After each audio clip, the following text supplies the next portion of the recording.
स्वागत है आपका बोलता है हिमाचल पर। आज है 6 दिसंबर 2022 और हिमाचल प्रदेश की आज की सबसे बड़ी खबरें हम आपके लिए लेकर आए हैं।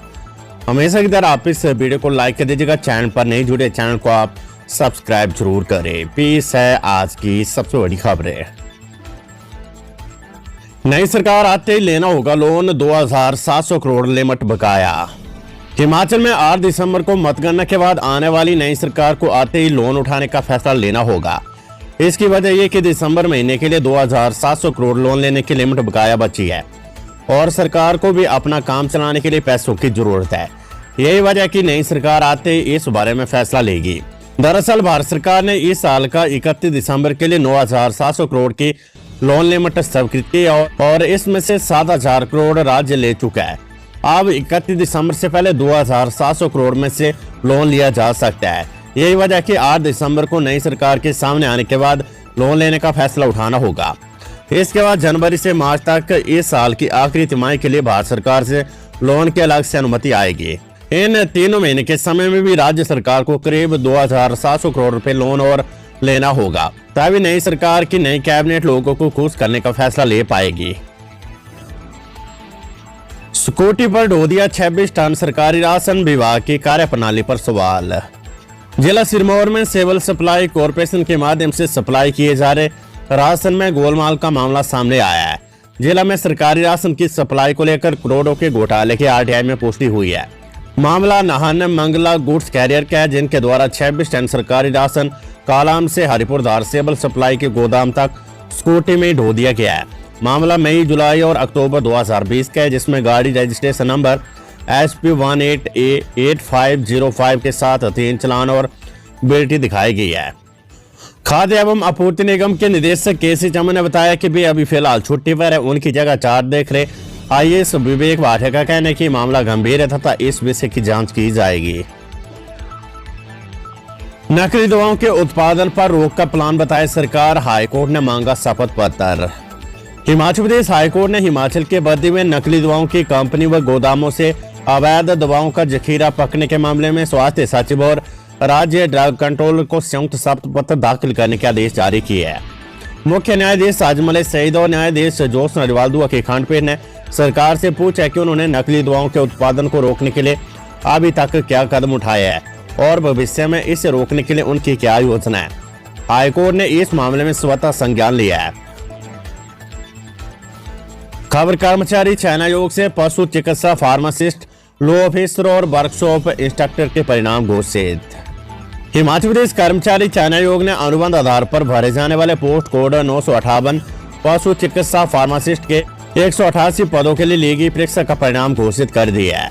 इन पदों के लिए 4221 युवाओं ने आवेदन किए थे, जिसमें से 2409 आवेदनों को अंतिम रूप से स्वीकार किया गया था, जिनमें से मात्र 1315 ने अंतिम परीक्षा दी थी। आयोग ने इनमें से 539 अभ्यर्थी उत्तीर्ण कर परिणाम घोषित कर वेबसाइट पर अपलोड कर दिया है। इन 539 अभ्यर्थियों को दस्तावेज सत्यापन के लिए 26 से 29 दिसंबर के मध्य प्रदत्त दिवस पर आयोग के हमीरपुर मुख्यालय में मूल दस्तावेजों के साथ उपस्थित रहना होगा। JOIT के 130 जूनियर अकाउंटेंट के 22 पद भरेगा HRDC, आयोग लेगा लिखित परीक्षा। हिमाचल पथ परिवहन निगम HRDC junior office assistant JOIT के 130 पद भरेगा। हिमाचल प्रदेश कर्मचारी चयन आयोग हमीरपुर इन पदों के लिए लिखित परीक्षा लेगा। ये पद रोस्टर के हिसाब से विभिन्न वर्गों के लिए आरक्षित रखे गए हैं। HRDC जूनियर अकाउंटेंट के 22 पदों पर भी भर्ती करेगा। ये सभी पद भर्ती एवं पदोन्नति नियमों के अनुसार भरे जाएंगे। JOIT के पदों को भरने के लिए आयोग जल्द ही लिखित परीक्षा की अंतिम तारीख तय करेगा। इस परीक्षा को उत्तीर्ण करने वाले अभ्यर्थियों को टाइपिंग टेस्ट और फिर साक्षात्कार के लिए बुलाया जाएगा। हिमाचल हाईकोर्ट ने नियोक्ता की गलती के लिए कर्मचारियों को लाभों से वंचित करना गलत। हिमाचल प्रदेश हाईकोर्ट ने कर्मचारियों को सेवा लाभों से वंचित किए जाने के मामले में अहम निर्णय दिया है। न्यायाधीश सत्येंद्र वैद्य ने अपने निर्णय में कहा है कि नियोक्ता की गलती के लिए कर्मचारियों को सेवा लाभों से वंचित करना कानूनन गलत है। अदालत ने याचिकाकर्ता प्रेमराज को 6 महीनों के भीतर सभी सेवा लाभ अदा करने के आदेश दिए है। याचिकाकर्ता हिमाचल प्रदेश पर्यटन विभाग निगम में वर्ष 1997 में दैनिक वेतनभोगी के तौर पर तैनात हुआ था। 1 वर्ष बाद उसको जूनियर ड्राफ्ट में लगाया गया। वर्ष 2000 में उसकी सेवाओं को बर्खास्त किया गया। आचार संहिता के बाद एनएचएम भर्तियों का रिजल्ट मांगी थी परिणाम जारी करने की अनुमति पर नहीं मिली इजाजत। एनएचएम में सीएचओ आशा वर्कर समेत कई भर्तियों का मामला अभी तक लटका हुआ है। एनएचएम ने इन भर्तियों का परीक्षा परिणाम जारी करवाने के लिए चुनाव आयोग से अनुमति मांगी थी, लेकिन एनएचएम को इन भर्तियों का रिजल्ट जारी करने के लिए चुनाव आयोग से अभी तक अनुमति नहीं मिली है। एनएचएम के अधिकारियों का कहना है कि अब आदर्श आचार संहिता के बाद ही इन भर्तियों का रिजल्ट घोषित किया जाएगा। हिमाचल में विधानसभा चुनावों के लिए लगी आचार संहिता 10 दिसंबर को समाप्त होनी है। राष्ट्रीय स्वास्थ्य मिशन के तहत समुदाय स्वास्थ्य अधिकारियों के 723 पदों सहित staff nurse, female health worker और लैब टेक्नीशियन के 983 पदों को भरने के लिए भर्ती प्रक्रिया पूरी हो चुकी है। कांग्रेस में मुख्यमंत्री पद की दावेदारी पर घमासान, सुख और विक्रमादित्य सिंह आए आमने सामने। मतगणना की घड़ियां पास आते ही सीएम फीस के फैसले पर कांग्रेस में वैचारिक मतभेद बढ़ रहे हैं। प्रचार समिति अध्यक्ष सुखविंदर सिंह सुक्खू के विधायक मुख्यमंत्री बन सकते हैं वाले बयान पर अब शिमला ग्रामीण से विधायक विक्रमादित्य सिंह ने जवाब दिया है। उन्होंने साफ कर दिया कि ये जरूरी नहीं कि विधायक से मुख्यमंत्री चुना जाए। उन्होंने कहा कि मुख्यमंत्री बनने के लिए विधायक होना ही योग्यता नहीं है। ये किसी भी नेता का निजी मत हो सकता है, लेकिन कांग्रेस में वही होगा जो हाईकमान तय करेगी। विधानसभा का चुनाव जीतकर आने वाले विधायक हाईकमान की सहमति से अपना नेता चुनेंगे। जिस नेता के पास सभी को चलाने की काबिलियत होगी उसे इस बार सीएम बनने का अवसर मिलेगा। चुनाव आयोग की अधिसूचना पर संयुक्त कर्मचारी महासंघ ने जताई आपत्ति, का करे सुधार। चुनावी प्रक्रिया में लगे कर्मचारियों और अधिकारियों के मेहनताने को लेकर चुनाव आयोग द्वारा जारी अधिसूचना पर हिमाचल प्रदेश संयुक्त कर्मचारी महासंघ ने आपत्ति जताई है। महासंघ के पदाधिकारियों का कहना है कि प्रदेश के सभी कर्मचारियों को एक बराबर चुनाव संबंधी मेहनताना दिया जाना चाहिए, लेकिन इसमें कई विसंगतियां हैं। महासंघ के प्रदेश अध्यक्ष वीरेंद्र चौहान का कहना है कि डिविजनल कमिश्नर, जिला चुनाव अधिकारी, तहसीलदार, नायब तहसीलदार समेत अन्य को 1 महीने का मूल वेतन मेहनताने के रूप में दिए जाने की अधिसूचना 30 नवंबर को जारी की गई है। इस अधिसूचना में चुनाव विभाग के प्रोग्रामर को 15,000 रुपए, असिस्टेंट प्रोग्रामर को 11,000, कंप्यूटर ऑपरेटर को 9,000, डाटा एंट्री ऑपरेटर को 7,000 रुपए मेहनताने देने की बात कही गई है।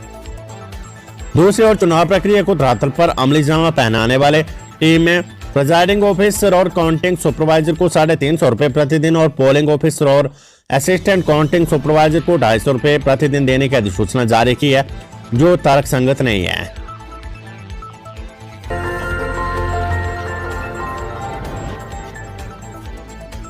Weather update. ऊपरी क्षेत्रों में 2 दिन बारिश बर्फबारी, कल्पा का न्यूनतम तापमान माइनस में दर्ज।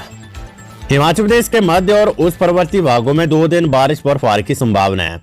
मौसम विज्ञान केंद्र शिमला के अनुसार प्रदेश के सभी भागों में 7 दिसंबर तक मौसम साफ रहेगा, जबकि 8 और 9 दिसंबर को मध्य व उच्च पर्वतीय कई भागों में बारिश और बर्फबारी का आसार है। इन क्षेत्रों में 10 और 11 दिसंबर को मौसम खराब रह सकता है। वहीं मैदानी भागों में 7 दिसंबर तक धुंध पड़ने का येलो अलर्ट जारी किया गया है।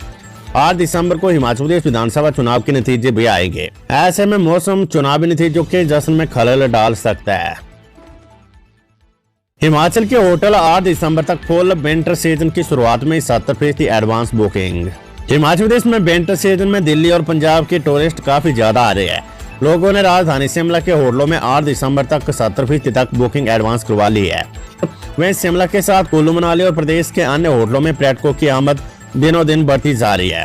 होटल कारोबारियों की माने तो कोविड के दौरान सबसे ज्यादा घाटा पर्यटन कारोबारियों को झेलना पड़ा था, लेकिन अब क्रिसमस और न्यू ईयर के लिए ऐसी उम्मीद है कि इस बार पर्यटन कारोबार काफी हद तक अच्छा होगा। उधर दिल्ली से शिमला के लिए 2 माह पहले ही हवाई सेवा शुरू हो गई है। गाड़ी में क्षमता से ज्यादा लोग हुए तो नहीं मिलेगा मुआवजा, इस मामले में हाईकोर्ट ने दी महत्वपूर्ण व्यवस्था। बैठने की अधिकृत क्षमता से अधिक यात्रियों को गाड़ी में बैठाना गैर कानूनी है।